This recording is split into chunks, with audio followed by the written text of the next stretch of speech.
يا الله يا كريم يا عظيم يا غفور يا شكور يا ودود.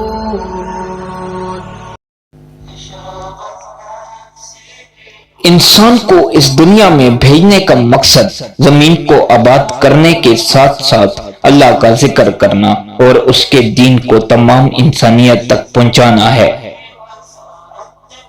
دین کو دنیا سے الگ کرنے کے بجائے اللہ کی کتاب قرآن میں بتائے ہوئے طریقے کے مطابق دین اور دنیا کو ساتھ ساتھ لے کر چلنا ہر مسلمان پر فرض ہے۔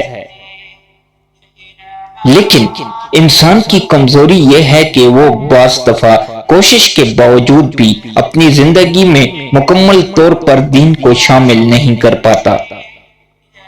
شیطان جو کہ انسان کا ازلی دشمن ہے، وہ مختلف قسم کے وسوسوں اور وہمات میں انسان کو شکار کر کے اسے اس کے اصل مقصد سے ہٹا دیتا ہے۔ شیطان کا سب سے بڑا وار انسان کے حافظے پر ضرب لگا کر اسے بھولنے کی عادت ڈالنا ہے، جس سے انسان دنیا میں اپنے آنے کا مقصد بھول کر دنیا کے معاملات میں بری طرح الجھ کر اللہ کی نافرمانی کرتا چلا جاتا ہے۔ کسی بھی منزل تک پہنچنے کے لیے پختہ عزم اور ارادے کی ضرورت ہوتی ہے۔ انسان کا منزل حاصل کیے بغیر راستے سے ہٹ جانا اس کے کمزور ارادوں کو ظاہر کرتا ہے۔ حضرت آدم علیہ السلام اللہ کے حکم اور شیطان کی دشمنی کو بھی سمجھتے تھے۔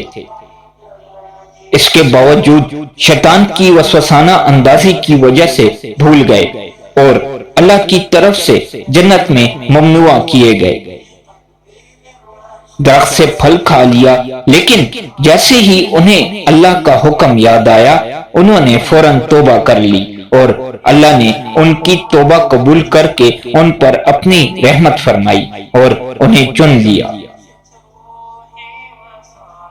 ہم انسان بھی اپنے کمزور ارادوں کی وجہ سے شیطان کے بہکاوے میں آ کر اللہ کے احکامات کی نافرمانی کرتے چلے جاتے ہیں اور ہمیں بعض اوقات اس کا احساس بھی نہیں ہو پاتا۔